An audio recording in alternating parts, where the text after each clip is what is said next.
Hello students, good morning. Today we are reading class 4 subject Hindi. ठीक है, class 4 की Hindi read करेंगे जिसकी बुक नेम हमारा बागवान. तो आप सभी लोग बुक्स ओपन कीजिए. पेज नंबर 9 लेसन नंबर 2 बरगद का वृक्ष. ठीक है, क्या लेसन का नेम क्या है? बरगद का वृक्ष. ये हमारा रिवीजन वर्क चल रहा है. तो ये क्या है, हमारी एक कहानी. इसकी जो चैप्टर है वह क्या है? कहानी है.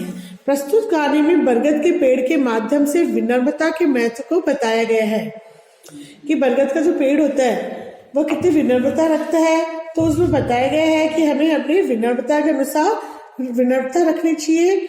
जो कि विनम्रता कितना महत्व है वह इसमें कहानी में हमें बताया गया है. तो आप ये कहानी हम रीड करेंगे. तो सो स्टार्ट.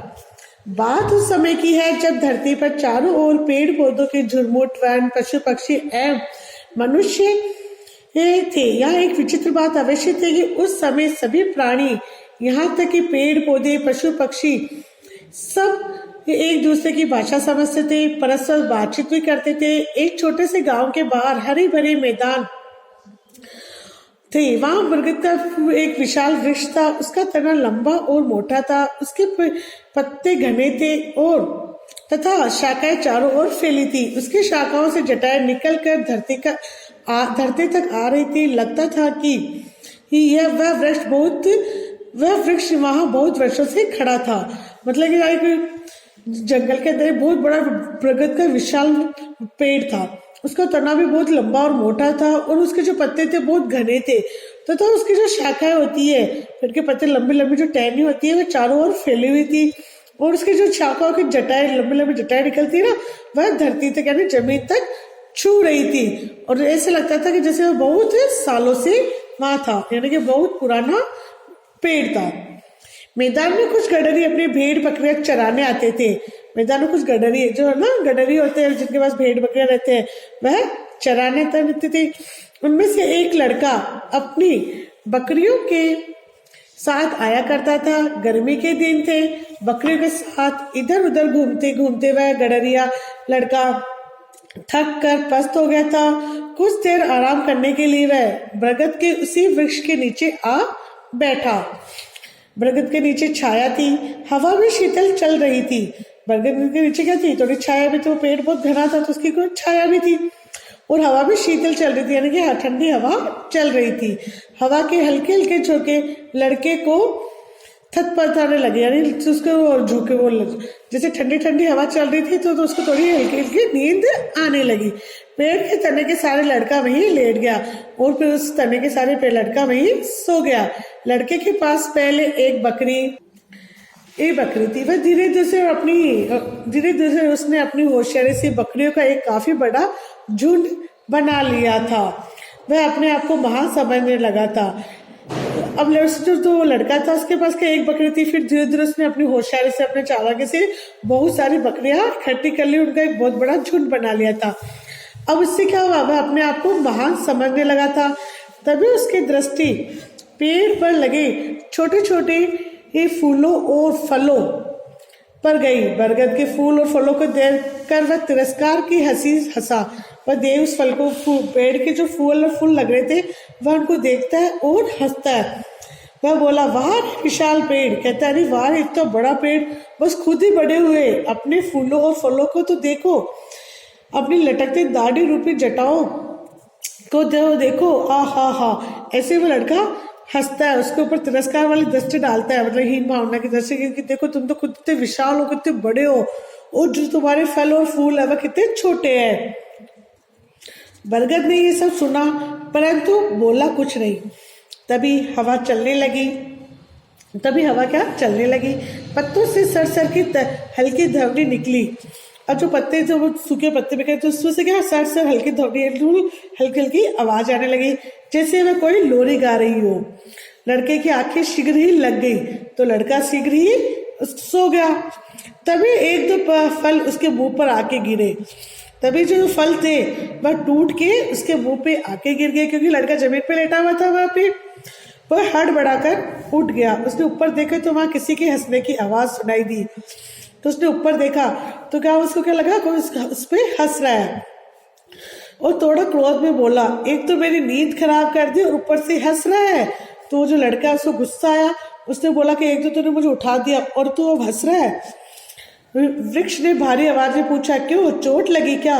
अब जो पेड़ था उसने भारी आवाज में पूछा, क्यों, तुम्हें चोट लगी? छोटा सा तो फल था। तो उसने कहा, तो ये तो छोटा सा ही तो फल था, तुमने कहा था ना फल छोटे, देखो कितना छोटा फल था, इससे भी तुम चोट लगी, इतने में ही घबरा गए। अब सोचो, यदि मेरे पेड़ पर तरबूज जितना बड़ा फल होता तो?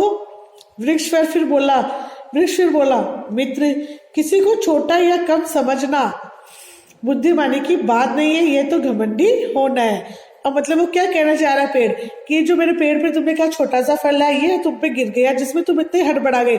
अगर तरबूज जितना बड़ा फल होता और वह तुम पे आके गिर जाता तो क्या होता? इसलिए तुम किसी को छोटा बड़ा मत समझो, ये तो घमंड है कि हम कहें कि हम तो बड़े हैं, अपना तो खुद बुद्धिमान है, ठीक है ना, ऐसा नहीं समझना चाहिए। और घमंड करना तो किसी के लिए भी उचित नहीं है। अब देखो, मैंने अपनी छाया देकर तुम्हें धूप और ताप से बचाया, अगर मेरी छाया नहीं होती तो तुम्हें धूप लगती, ठीक है, इससे मैंने बचाया। मेरे तने से तुमने सहारा लिया और तुमने मेरा जो तना था उसके ऊपर सो गया। चिड़िया, मेरी पत्तियों से छनकर हवा शीतल हुई, और जो मेरी पत्तियों से हवा निकल रही है वो कितनी ठंडी ठंडी हवा आ रही है, तुम्हें सुख मिला और तुम सो गए। चिड़िया मुझ पर बसेरा करती है और मेरे छोटे छोटे मीठे फल खाती है, और जो चिड़िया है वह यहाँ पे आके रहती है और यहाँ पे मतलब बसेरा करती है, यहाँ पे आके रहती है और मेरे छोटे छोटे मीठे फल भी वह खाती है। देखो, प्रकृति कितने सुंदर ढंग से अपना काम करती है। लड़के ने कहा, मुझसे गलती हो गई बरगद दादा, मैंने इस तरह तो सोचा ही ना था, मुझे अपने बारे में कुछ और बताइए। अब लड़का बोला कि भाई मुझसे गलती हो गई, मुझे माफ करो और अपने बारे में कुछ और बताओ। बरगद बोला, पहली बात तो यह है कि प्रकृति से दोस्ती करो, जो प्रकृति है उससे, यानी कि कुदरत जो हमारे आस पड़ोस जो प्रकृति, फूल पुष्प पेड़ पौधे, उनसे हमें दोस्ती करो, ठीक है। हम सब एक दूसरे से कुछ ना कुछ लेते हैं। दोस्ती का मतलब ये नहीं कि जैसे हम मनुष्य एक दूसरे फ्रेंडशिप करते हैं, उसी तरह हम उनका ख्याल रखो, ठीक है ना, क्योंकि हम भी उनसे कुछ लेते हैं और हम भी उनको कुछ देते हैं। हम सब एक दूसरे से कुछ ना कुछ लेते हैं। मेरे फल चिड़ियों का भोजन है, मेरी शाखा पर उनके घोंसले हैं, और जो मेरे फल है वो चिड़िया खाती है, और जो मेरी शाखाएं हैं वो उनके घोंसले हैं। चिड़िया सारा दिन घूम घूम कर अपने बच्चों के लिए छोटे छोटे कीड़े और इल्लियां ढूंढती है। इल्लियां मेरे पत्ते खाती है और चिड़िया उन्हें खाकर मेरी मदद करती है। अब जैसे मेरे पत्तों को नुकसान करने के लिए क्या, इल्लियां मेरे पत्ते खा जाती है, और चिड़िया क्या होती है, उन इल्लियों को खा जाती है। तो वे घास पत्ते खाने वाले कीड़ों से घास पत्तों की रक्षा करती है। मतलब जो कीड़े हैं जो घास पत्ते खाते हैं, तो वो उनसे क्या करती है, चिड़िया हमारी उनकी रक्षा करती है। मतलब चिड़िया मेरे के पेड़ पे बैठती है, मैं उनकी हेल्प करी और वो मेरी हेल्प करती है। जो मुझे नुकसान पहुंचाने वाले कीड़े पत्ते हैं वो उनको खा जाती है और वो मेरी रक्षा करती है, ठीक है। तुम्हारी भेड़े भी वो घास खाती है। फिर वो बरगद कहता है कि तुम्हारी भेड़े भी तो घास खाती है। बरगद दादा चुप क्यों हो गए? बरगद दादा बोलता है, अब बताओ तुम चुप क्यों हो गए? कुछ वो बोलता है, बरगद दादा तुम चुप चुप क्यों हो गए, कुछ और भी कहो। लड़के की आवाज में अब नर्मता भरा आग्रह था। अब लड़के को थोड़ी सी समझदारी आई, वह नर्मता पूर्वक प्रेम पूर्वक पूछता है, ठीक है, मेरे आसपास कई पत्तियां सड़ रही है, केंचुए इन सड़ी पत्तियों को खाने जमीन के नीचे से निकलते हैं और इससे मिट्टी को हवा मिलती है और पेड़ों की जड़ों को शक्ति मिलती है। तुम मेरी बात समझ गए होंगे। इस तरह हम एक दूसरे पर निर्भर है, मतलब कि हम एक दूसरे के बिना जीवित नहीं रह सकते। अब आपको समझ में आया कि जैसे मेरे आसपास कई पत्ते सड़ रहे, पेड़ों से पत्ते टूट के नीचे जमीन पे गिर जाती है, और जो केंचुए होते हैं इन सड़ी पत्तियों को खाने जमीन के नीचे से निकलते हैं। इससे क्या होती है, मिट्टी को हवा मिलती है और मिट्टी थोड़ी उपजाऊ बनती है और पेड़ों की जड़ों को शक्ति भी मिलती है, मतलब कि जो पेड़ों की जड़ होती है वो मजबूत होती है। अब तो मेरी बात समझ गए ना। इस तरह हम सब एक दूसरे पर निर्भर होते हैं। मुझे क्षमा कीजिए बरगद दादा। अब लड़का कहता है कि हे बरगद दादा, मुझे क्षमा कीजिए, मुझे इन सब का ज्ञान नहीं था। मैं आपसे कुछ और अरे अभी तो अपनी भेड़ बकरियों को देखो, भागे जा रही है इधर उधर। अब वो बरगद बोलता है अरे जाओ जो अपनी भेड़ बकरियों को संभालो, अब तो तुम वह इधर उधर भाग रही है। बरगद हंसते हंसते बोला। लड़का अपनी बकरियों को पकड़ने भागा। वह सोच रहा था कि आज मैंने कितना कुछ सीखा है। हाँ, प्रकृति हम सबके कुछ उपयोग, हम सब प्रकृति में सब कुछ उपयोगी है। जब हम सब एक दूसरे के बिना नहीं रह सकते तो बड़े होने का घमंड क्यों करते हैं? क्योंकि सब एक दूसरे पर निर्भर होते हैं। हम प्रकृति पे निर्भर है और प्रकृति हम पे निर्भर है, तो हमें बड़ा होने का घमंड नहीं करना चाहिए। तो इस कहानी आपको समझ में आया कि हमें कैसा भाव रखना चाहिए? विनम्रता का भाव रखना चाहिए। ठीक है, अब हम इसके शब्दार्थ।